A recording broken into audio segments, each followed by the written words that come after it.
Thank you very much. Good afternoon. Thank you.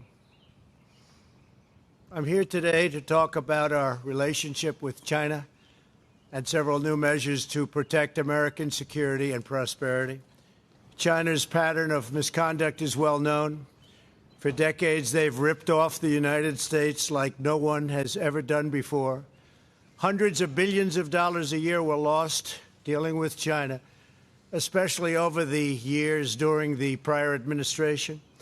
China raided our factories, offshored our jobs, gutted our industries, stole our intellectual property, and violated their commitments under the World Trade Organization. To make matters worse, they are considered a developing nation, getting all sorts of benefits that others, including the United States, are not entitled to. But I have never solely blamed China for this. They were able to get away with the theft like no one was able to get away with before because of past politicians and, frankly, past presidents.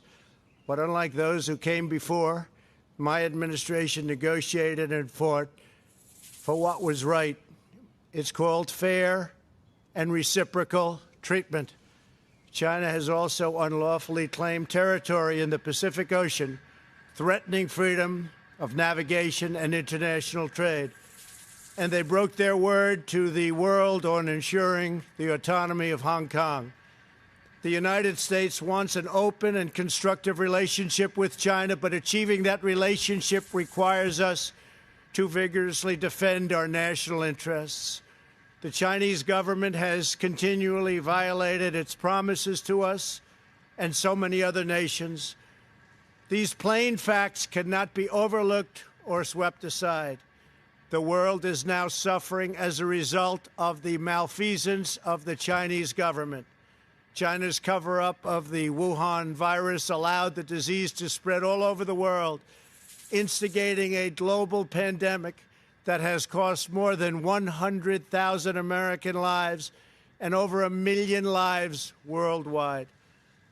Chinese officials ignored their reporting obligations to the World Health Organization and pressured the World Health Organization to mislead the world when the virus was first discovered by Chinese authorities. Countless lives have been taken and profound economic hardship has been inflicted all around the globe.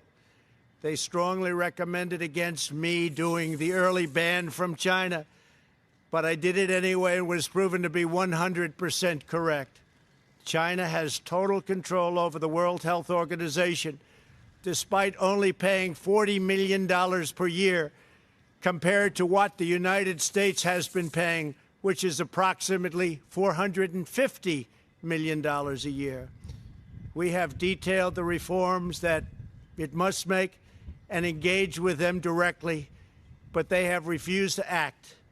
Because they have failed to make the requested and greatly needed reforms, we will be today terminating our relationship with the World Health Organization and redirecting those funds to other worldwide and deserving urgent global public health needs.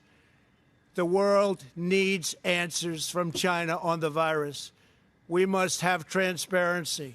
Why is it that China shut off infected people from Wuhan to all other parts of China?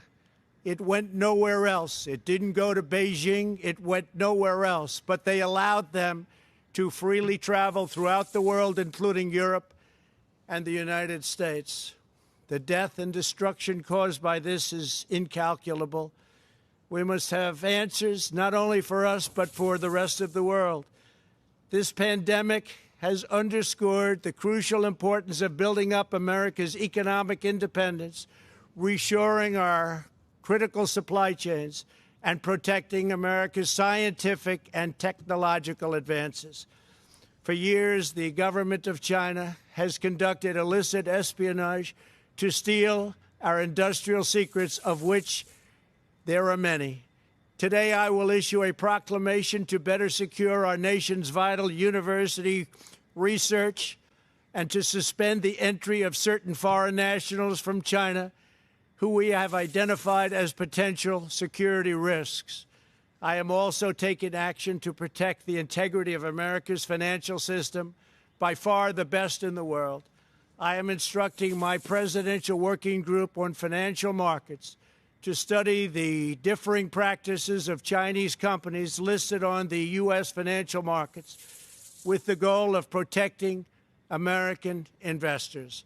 Investment firms should not be subjecting their clients to the hidden and undue risks associated with financing Chinese companies that do not play by the same rules.